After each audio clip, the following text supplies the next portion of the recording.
Thank you for joining me today. You're Chief Executive of CABE. Can you just talk me through a little bit about CABE and what your role is within it? Okay, so CABE is the Chartered Association of Building Engineers, one of the chartered professional engineering institutes that represents and ensures the competency of engineers working in the construction and property sector. For our members in terms of building engineering, it's a wide range of technical specialists involving design, construction, a particularly large group in building control, warranty and code compliance, as well as building maintenance and operations, and even a few involved in demolitions. My role is as Chief Executive really to ensure the organisation is delivering what it needs to do and to represent our members on days like today. You were involved in BRAC and the working group involved in the Future Home Standard. So could you talk me through a little bit about your involvement in that? Yes, so BRAC is the Building Regulations Advisory Committee, or I should say was, because it's recently been wound up as part of the reforms resulting from the Building Safety Bill. Its role was to advise ultimately ministers, but in practice officials, in the development of building regulations, principally for England, but also became the lead group for which many of the devolved administrations also followed. My involvement in that goes back to about 2014, up until it was wound up recently. And amongst a variety of things we dealt with, as you can imagine, under the auspices of building regulations, I took a particular lead on and chaired the BRAC working group looking at the Future Home Standard, which has resulted in the 2021 changes to Part L and F and the introductions of two new bits of the building regulations in terms of O and S, also nicknamed now as FLOSS. And that sets the scene as a stepping stone towards 2025, which will be the implementation of the Future Home Standard, which is aimed about ensuring all new homes moving forward are able to be zero carbon and are built in a way that should be more climate resilient and very much including the features they'll need for the future in what should be a net zero carbon world, for which those buildings will spend most of their useful life operating in. Part L itself lays down numerous levels of sort of thermal performance increases. What are your thoughts around Fabric First involved in that and where that sits in sort of achieving the government's net zero target? So the Fabric First approach is a key concept that's embedded into the changes both for 2021 and the Future Home Standard. It's an absolutely essential part of the process, and it's also a very common sense approach to achieving the levels of performance that we need. The performance of buildings we need in the future is going to be a step change, radically different from where we've known in recent decades. And as a result, we have to look at all aspects of the building. And so the role of fabric, and in particular improving the fabric before looking at other measures, plays is driving down the fundamental heating and cooling loads within those buildings. And so the idea is that you fundamentally design the building using its fabric to reduce demand and then service those reduced energy demands in the most efficient way possible, using the cleanest fuel possible. Okay, so in the new regulations, there's a real focus on Fabric First and achieving an as-designed standard. But has the industry as such been slow to pick up on the benefits of walls and floor insulation rather than sort of focusing on the sort of ceiling side of it and what roofs are doing? In terms of what we need to do for reducing our impacts on climate, arguably it is a bit late, but so is everything else, all other policies in this space. I actually think, considering the constraints on the construction sector, actually our sector is moving very, very fast on this by its standards. At the end of the day, it does take a long time to bring projects and innovation in what is a very diverse and fragmented industry to the fore. The fabric side is probably the most understood and well-used aspect within buildings, because that's what we've been progressively doing, tightening fabric standards for the last 20 years. Yeah. So what do you think the challenges are really about the sort of new Part L and moving into the Future Home Standard are from the point of view of sort of architects and specifiers and what the impacts on their roles will be going forwards? I think the biggest change is that you have to consider the whole house in its entirety in the design. We're looking at a level of performance now which requires the integration of services with each other and the interaction with the performance of the overall property. So the days of being able to look at each individual element, whether that be a wall, a window, or the heating system separately, are probably gone. We have to look at the building in its entirety, how it's built, its details down to the individual junctions between building elements, as well as how that building is going to be serviced and what energy sources it's relying upon. That's by the integration of all those elements is how we're going to get the level of performance we need, and obviously create homes which are going to meet satisfactory requirements for the people who are owning them and ultimately live in them. But that's the biggest change, is that we have to look at things holistically. And so whether you're a designer, that means you've probably got to look into more detail and cover more elements than you have before. But on site, we've also got to get out of some bad habits about making some changes on thinking it's going to be okay, or the particular product is the same as another. When a change is made, we're going to have to go back to the designers and redo the calculations to see if that has a material impact or not. Yeah, certainly from our point of view, I know that we used to get 10 years ago a phone call and somebody would go, how much insulation do I need to meet regs? We don't get that phone call anymore. We now get people come to us with a target that they've been given by a SAP and said, this is what I need to reach. What do I need to do to reach it? Absolutely. You have to do a whole building calculation, and any changes that are made, whether it be a detail, whether it be a product or a service, you have to go back and get the calculations redone. Otherwise, you could end up with a building that doesn't perform from a compliance point of view, but worse than that, might be leave future homeowners in a property that doesn't meet their requirements either. What part does insulation in Fabric First sort of role play in creating a thermal envelope to meet the new Part L regulations? The fabric requirements of the new Part L, and will go even further in 2025 with the Future Home Standard, is ultimately about building walls, floors and roofs which have a much higher thermal performance. In other words, they're much higher insulative capacity than previously. And so the insulation component of those structures is essential. And it's essential in achieving the thermal performance, but also critical to how those building elements come together, the thickness of the wall and what impact that has on the design. So the selection of the correct insulation material and then using it and detailing it correctly within that construction system is an absolute critical element to both the performance of the building, but also the buildability and as well as the performance of the end building that's built. So building on that then, why is it, what's the importance really that specifiers engage with insulation experts and manufacturers early in the process, particularly when we're looking at a Fabric First approach? And how does that sort of feed into a SAP assessor point of view? Because, I mean, our bit's quite limited. We get told, do this, and we do the calculation and supply the insulation. But how does that fit into the overall process? Ultimately, it's about using the right product in the right way. And your SAP assessors are going to do the calculations to ensure the building meets the right performance element. But as a builder, you've then got to be able to build it, and you've got to be able to build it in the way that works. And so it is about that, using the right materials, thinking about the details, and so that you can actually build it in a way that performs is absolutely critical. And it will have a knock-on effect on the details you use between different elements. It will have a knock-on on the thickness of walls. It will have a knock-on effect, the impact of other material selections.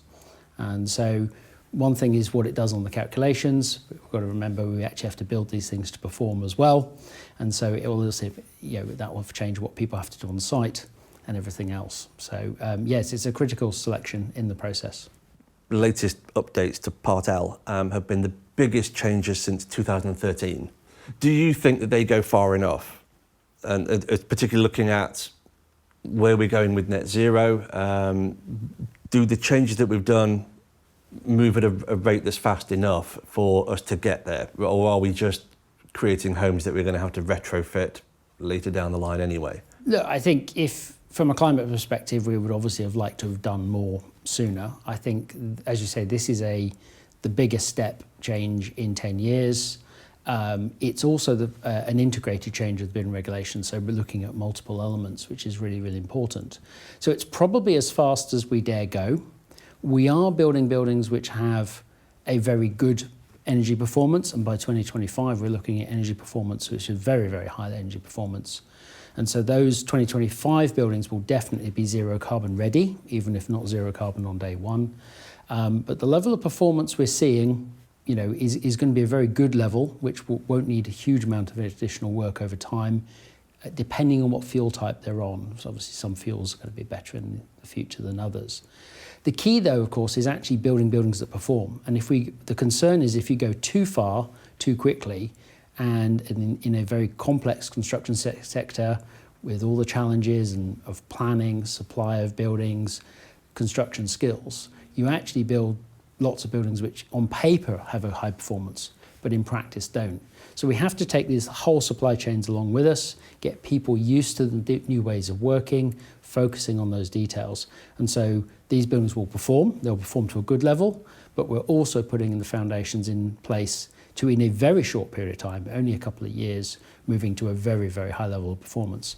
And so it's probably a key stepping stone on the journey to making that successful across the design through to the end building. Where do you think that the sort of verification of installation methods and the photographic evidence that's been talked about of how things are done to demonstrate that it's been installed correctly will fit in with that? Look, we've known for a long time in the sector, often what was designed isn't what actually gets built. And perhaps in the past that was a problem, but it wasn't a critical problem.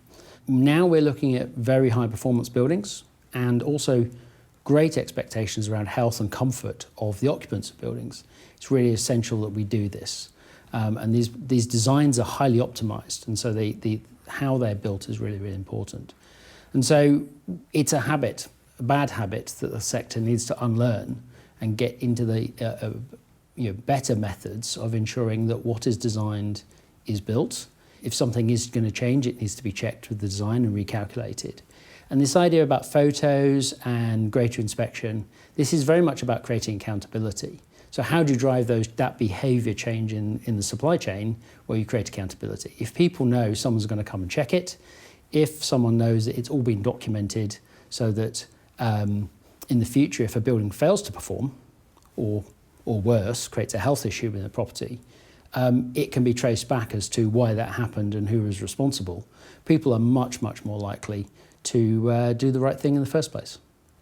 Where do we sit against sort of European counterparts as regards where we are with sort of regulations going forwards? The standards we're deploying now are up there with as many in the world. I mean, obviously there are above regulatory standards which operate to a much higher standard, but those don't tend to be the minimum standards. So where we're seeing UK housing performance minimum build now is going to be up there with the best of them. No question about it moving forward. We've recently seen the two new additions from regulations of Part O and Part S. Looking at those as part of FLOSS, is this a more holistic approach to regulations in relation to building houses and the comfort within them? Do they all hang together in a sort of uniform way? Well, it certainly is a more integrated approach to building regulations, and hopefully the sign of things to come. We have to accept that when we solve one problem or create one set of standards for one element of a building, that can have a knock-on effect on another. It is unacceptable that we create buildings which might be highly energy efficient but are unhealthy to live in or unable to deal with the climates of the future that the buildings will have to occupy, so they overheat or whatever the other problem is. So we have to look at things in a more holistic way. We have to understand that buildings we're building today will have to operate in a very different climate. They'll be subject to different weather conditions, and some overheating is a real risk to human life. Ventilation is a real risk to human health. So it's essential that we get those elements right at the same time as solving the energy efficiency conundrum. What do you think are the biggest sort of hurdles and issues with doing that? The regulations are focused on ventilation and overheating as a critical elements of the unintended consequences for a reason, because they have a direct impact on human health. And so those are the areas that are being prioritised. Obviously with S coming in as well in terms of electric car charging, that's more a recognition that the built environment is also changing in terms of how we interface through transport. And so those elements have to be reflected in the build as well. And so it's a much more holistic approach. I think We touched on the performance gap previously about buildings perhaps not always being built as designed. That will be a key issue for the sector to get over. Everything that's in these standards are very buildable, but the behaviours and the supply chains to ensure they are actually delivered in a way that works for people is going to be the biggest challenge. And that requires behavioural and cultural change by everyone in a very long supply chain. And that's where perhaps the biggest challenge is to take everyone on that journey, understand why it's important, and actually what the opportunities are for them in that, achieving that.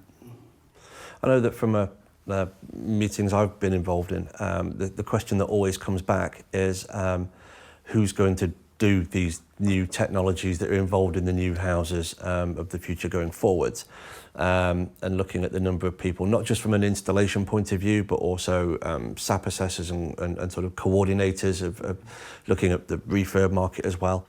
Do you see that as a big concern as well, or do you think that the requirement for these sort of highly skilled jobs will be filled by people who perhaps hadn't thought of it as a career option before? Yeah, I mean, there are huge skill challenges out there, and that is clearly one of the capacity issues. So if we just take the switch from principally assumption around gas heating, which we've been working to probably correctly for the last 20, 30 years, we no longer, that's not compatible with a zero carbon environment, so we're going to have to switch to electricity. So we are seeing the electrification of our homes, both new and existing. So at the moment, there's a significant growth in electrical heating and heat pump installations that's outstripping the capacity in the marketplace to deliver. But likewise, at some point, the demand and work available to people working in, say, gas boiler installations will start to shift. So there is a big transition in the workforce that's also going to have to happen. There's a bit of a chicken and egg situation where people start to switch over when they see there's plenty of work for them. But there will be a reskilling, no question about it, within the marketplace. Much less use on gas boilers, much greater use of other electrical heating systems, including heat pumps. And that's just one example. Demand will create supply, hopefully, but it is definitely that way round. Yeah, I was at an event down at the Active Building Centre near Bristol, and they did the tour around, and I went to go and see the Zero Bills house that they've got there, which has got very high levels of energy efficiency, thermal performance, and they run it in a computerised way, outdoors. It's a real house that's there, as if a family of four are living there. The idea of having zero bills on a house, including charging their electric car, is something that was... I'm in the industry, I didn't even know that was possible. Do you see that as being where we want to be in relation to new builds, ultimately? Sometimes the drive for reducing carbon doesn't necessarily result in a different societal demand, which is about reduced energy cost. And so sometimes you can solve one problem and create another.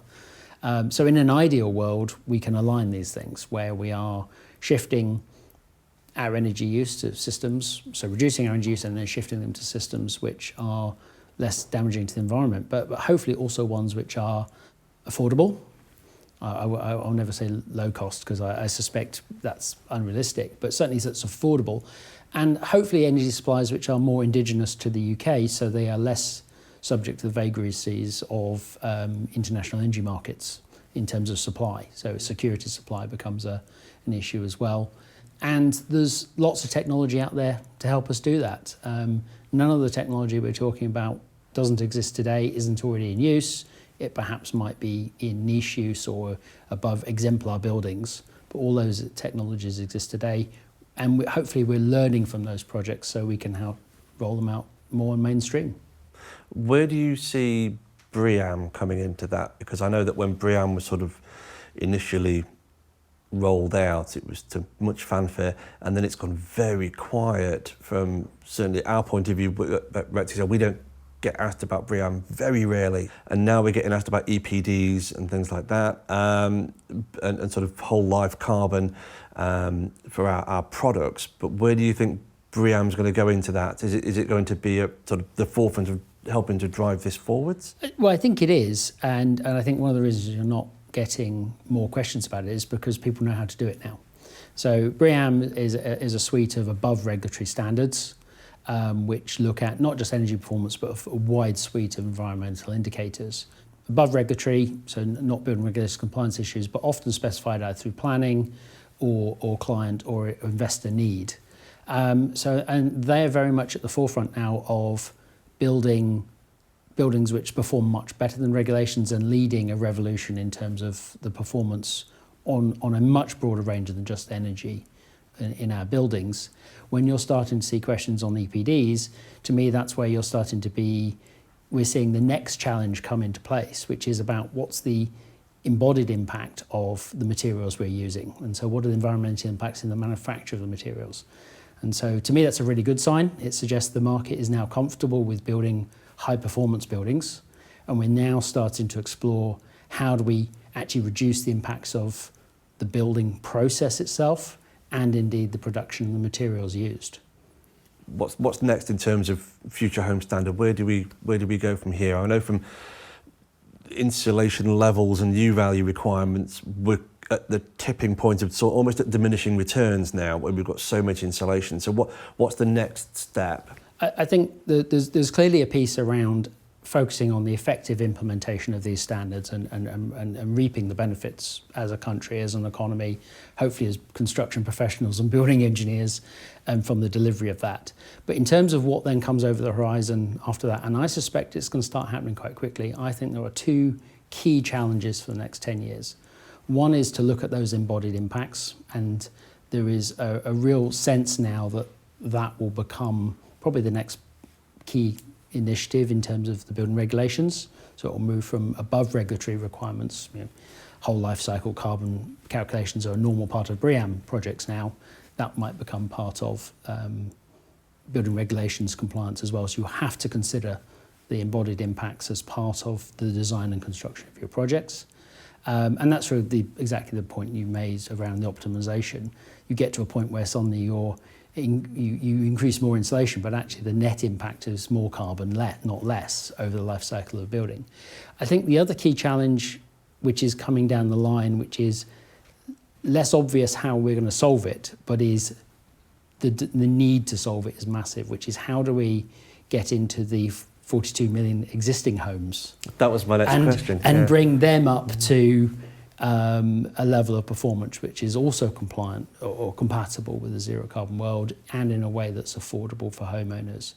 And that's a much more challenging piece to achieve. And that's probably the biggest challenge we're going to see in the next 10 years. How do we encourage and incentivize and cajole people to make more energy efficient choices? How do we encourage people to make the right choices rather than thinking, I'll do my bathroom because it puts more value on the house?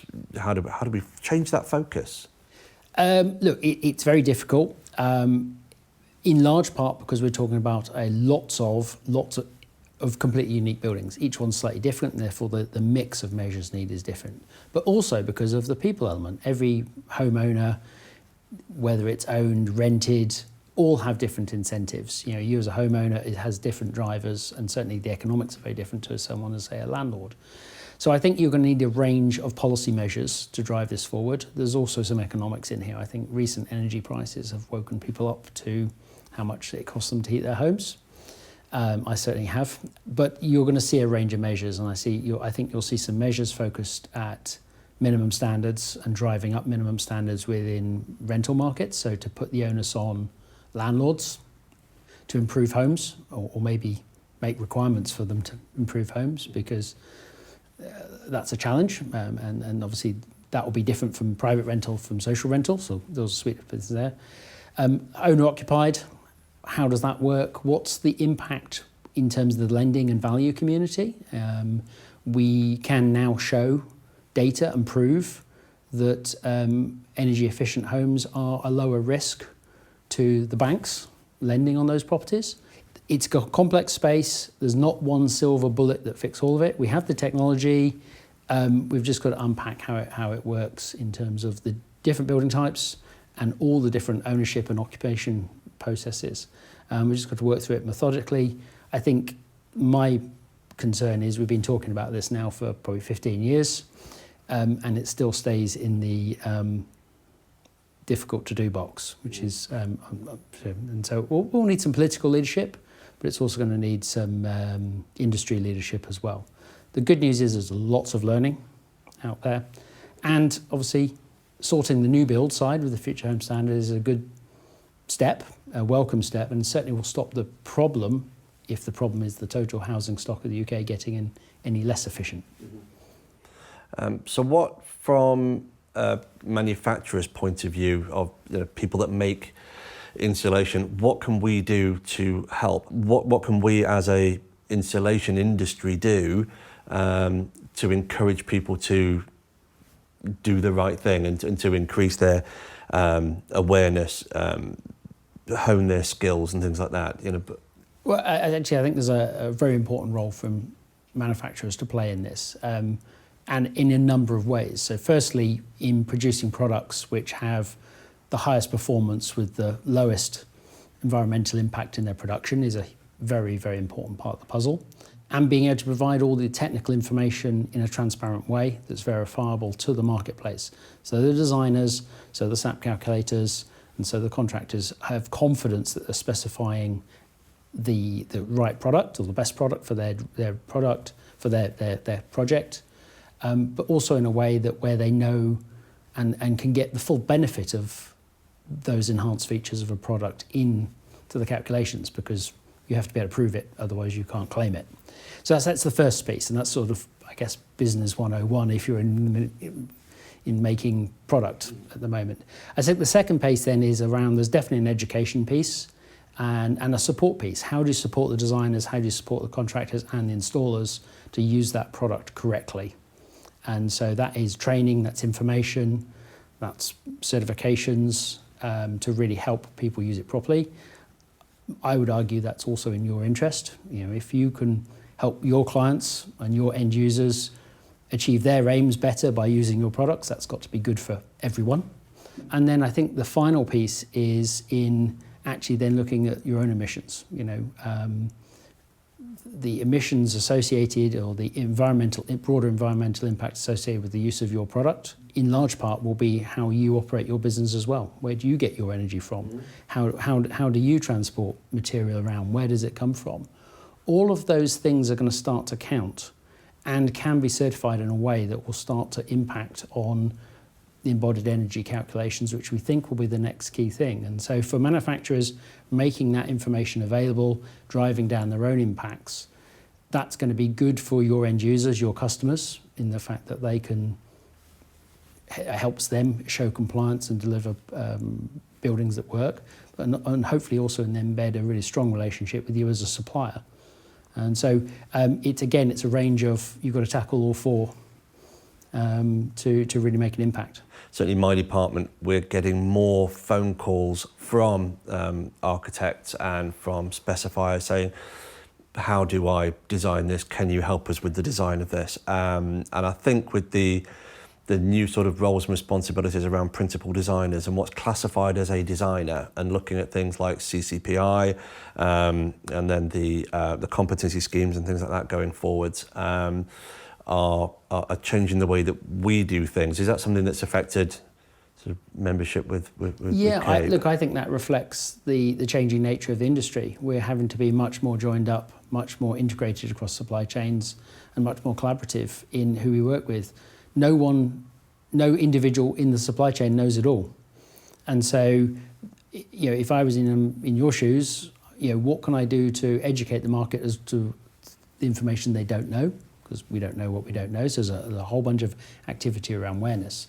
There's then probably some very detailed training elements, so people who are going to be specifying day to day, can you support them in upping their skills? Same with installers. Likewise then, how do you support clients in the nitty-gritty detail? And some of this comes down to very detailed calculations, thermal bridging calculation on the individual detail of a particular construction type.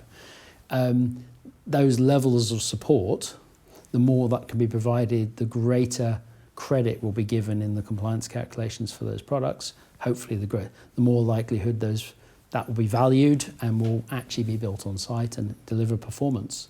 So it is very much part of this integrated approach. You're right, the With the Building Safety Act coming into place, there's significant changes in the legal structures around who is considered a designer.